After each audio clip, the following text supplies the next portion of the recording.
अस्सलामुअलैकुम वरहमतुल्लाहि वबरकातुहू। मैं हूं इशफाक, आपका दोस्त, और इस वीडियो में आज हम बात करेंगे सप्लायर वीजा के बारे में। दोस्तों, असल में सप्लायर वीजा होता क्या है, इसको हम कैसे डीपली अंडरस्टैंड कर सकते हैं। दोस्तों, सऊदी अरब में बहुत सारी human resource man power companies है जो दूसरे कंट्रीज में जाकर लेबर कैटेगरीज या कोई और प्रोफेशन के कैंडिडेट्स को बहुत कम सैलरीज पे हायर करते हैं और उनको सऊदी अरब लाकर दूसरे कंपनीज में सप्लाई करते हैं और उनके साथ एग्रीमेंट्स बनाते हैं और उनसे बहुत सारा पैसा लेकर प्रॉफिट कमा लेते हैं। दोस्तों, जो सप्लायर कंपनीज होते हैं उनका एक ही मकसद होता है, पैसा कमा लेना। दोस्तों, मैं कश्मीर से बिलोंग करता हूं, तो मैं यहां पर एक सिंपल एग्जांपल कश्मीर की लूंगा। जो लोकल कॉन्ट्रैक्टर्स होते हैं कश्मीर कश्मीर के, वो यूपी से या बिहार से मैन पावर लाते हैं और कश्मीर में उनको काम दिलाते हैं। अगर वो एक लेबर का आगे 700 सेट करते हैं रेट, तो उनको मान लो 400 वो देते हैं और उनसे पैसा कमा लेते हैं। तो सेम प्रोसेस यहां पर भी सप्लायर कंपनीज यूज करते हैं और लेबर पे या एम्प्लॉयज पे पैसा कमा लेते हैं। दोस्तों, अब हम यहां पर जानेंगे कि सप्लायर वीजा में कौन कौन से इश्यूज आते हैं। जो मेन इश्यूज है वो हम यहां पर एक एक करके डिस्कस करेंगे। जो पहला इशू आ जाता है काम में, जैसे आप यहां पर सप्लायर वीजा पे आते हैं, आपको सप्लायर कंपनी रूम में बिठा देती है तब तक जब तक इनको आगे काम नहीं मिलता है, इनको कॉन्ट्रैक्ट्स नहीं मिलते हैं, चाहे वो हॉस्पिटैलिटी लाइन हो या कंस्ट्रक्शन हो या कोई और लाइन हो, तब तक वो आपको रूम में बिठाते हैं जब तक उनको आगे कॉन्ट्रैक्ट्स नहीं मिलते हैं। दोस्तों, सप्लायर कंपनी जो होते हैं वो आपको वहां पर सप्लाई करेंगे जहां पर इनके कॉन्ट्रैक्ट्स होते हैं।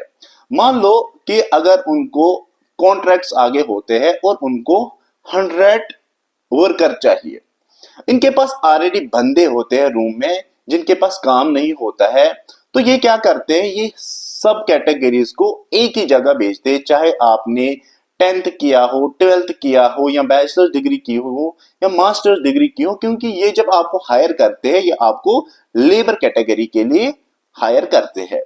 मान लो अगर कोई भाई पढ़ा लिखा होता है, वो इस काम के लिए मना करता है, तो या उसको वो रूम पे बिठा देंगे या उसको थ्रेट करेंगे हम आपको एग्जिट भेज देंगे।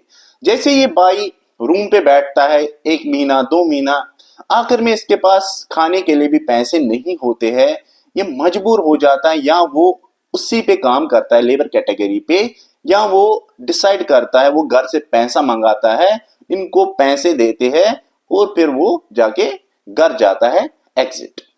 उसके बाद दोस्तों और एक प्रॉब्लम इसमें आती है।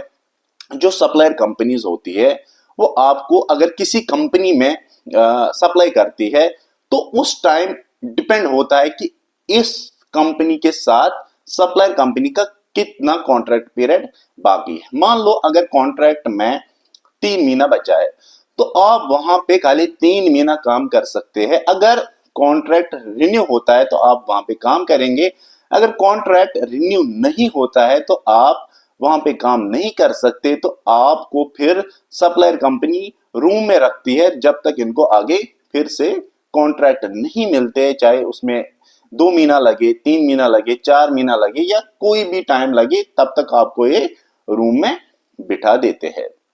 दोस्तों, और एक प्रॉब्लम इसमें आती है। अगर सप्लायर कंपनी आपको रूम में बिठा देती है, इनको आगे कॉन्ट्रैक्ट्स नहीं मिलते, इनके पास काम नहीं होता है, तो ये आपको कोई भी सैलरी नहीं देते, चाहे आप 1 महीने के लिए बैठो, 2 महीने के लिए बैठो या 4 महीने के लिए बैठो, इनको कोई फर्क नहीं पड़ता है। जब इनके पास काम होता है तो ये आपको सैलरी देते हैं, इनके पास काम नहीं होता है तो ये आपको सैलरी नहीं देते हैं। कुछ सप्लायर कंपनीज अगर आपके पास काम नहीं होता है तो आपको शायद 200 से 300 रियाल हर महीना खाने के लिए दे सकते हैं। दोस्तों, और एक प्रॉब्लम इसमें आती है। जो सप्लायर कंपनीज है वो आपको कोई भी बेनिफिट नहीं देते हैं। जैसे कि हर साल 21 दिन का एनुअल लीव पेड होता है और हर साल 15 दिन end of service benefits paid होते हैं, या कोई और बेनिफिट होता है जैसे कि एयर टिकट या कोई लीव होती है, जैसे किसी की लीव आपको कुछ भी नहीं देते हैं। कुछ कंपनीज ऐसी होती है जो शायद आपको एयर टिकट प्रोवाइड कर सकती है हर 2 साल बाद। दोस्तों इसमें और एक प्रॉब्लम आती है, जैसे कि आप अगर एक सिटी में काम करते हैं, उस सिटी में आपका जो सप्लायर कंपनीज है उनका कॉन्ट्रैक्ट किसी कंपनी के साथ खत्म होता है। अगर इनको दूसरी सिटी में कॉन्ट्रैक्ट्स मिलते हैं या एग्जिस्टिंग कॉन्ट्रैक्ट होता है, तो ये आपको दूसरी सिटी भी भेज सकते हैं और आप मना नहीं कर सकते, क्योंकि इनका जो काम होता है वो कॉन्ट्रैक्ट बेस्ड काम होता है। दोस्तों उसके बाद बात करेंगे और एक प्रॉब्लम पे। जिस कंपनी में आपको सप्लाई किया जाता है, अगर आप उस कंपनी के सुपरवाइजर के साथ या मैनेजर के साथ थोड़ा भी आर्गुमेंट करते हैं, तो वो कंपनी आपको वापस सप्लायर कंपनी में भेजते हैं और वो सप्लायर कंपनी आपको फिर से रूम में बिठा देती है। जब तक उनको फिर से आगे कॉन्ट्रैक्ट्स नहीं मिलेंगे, तब तक आपको रूम में ही रखेंगे। दोस्तों हम और एक प्रॉब्लम पे हम बात करेंगे। अगर सप्लायर कंपनी आपको 4 से 5 महीना रूम पे बिठाएगी, जो बहुत ही इंपॉर्टेंट पॉइंट है, ये प्रॉब्लम है ये कि जो जब इनको आगे काम नहीं मिलता है 4 महीना, 5 महीना, 6 महीना, तो ये डिसाइड करते हैं कि इनको जो एम्प्लॉयज होते हैं उनके इकामा जो आईडी है रिन्यू करने होते हैं, इनको मेडिकल इंश्योरेंस देना पड़ता है, इनको गोसी देना पड़ता है जो हर एम्प्लॉय को 2% गवर्नमेंट को देना होता है, जो इसकी सैलरी गोसी में रजिस्टर की होती है।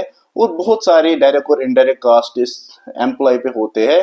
तो ये क्या करते हैं, जब इनको लगता है कि आगे हमें काम नहीं मिलता है, तो ये आप पे केस डालते हैं एब्सेंट फ्रॉम वर्क, जिसको हम अरबी में हुरूब बोलते हैं, ताकि ये अपने कंपनी के लिए कास्ट बचा सकते, जो ये प्रॉब्लम आज कॉमन है सप्लायर कंपनीज में।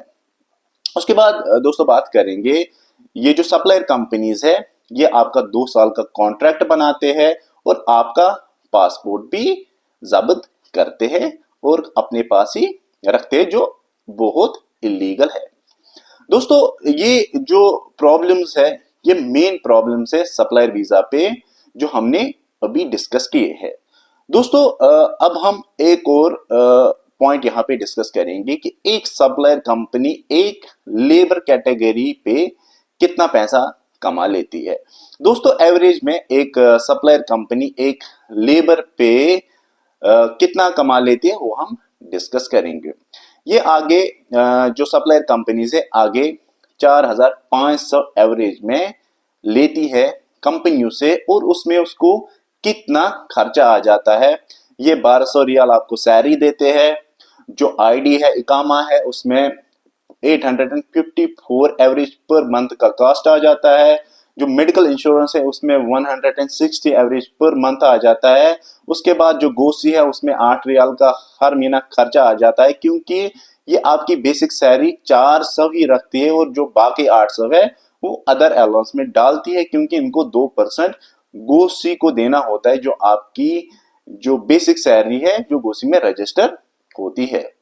उसके बाद जो एकोमोडेशन, ट्रांसपोर्टेशन, इलेक्ट्रिसिटी, उसको मैंने यहाँ पर 300 एवरेज पर मंथ रखा है, क्योंकि ये आपको मिक्स एकोमोडेशन में रखते हैं।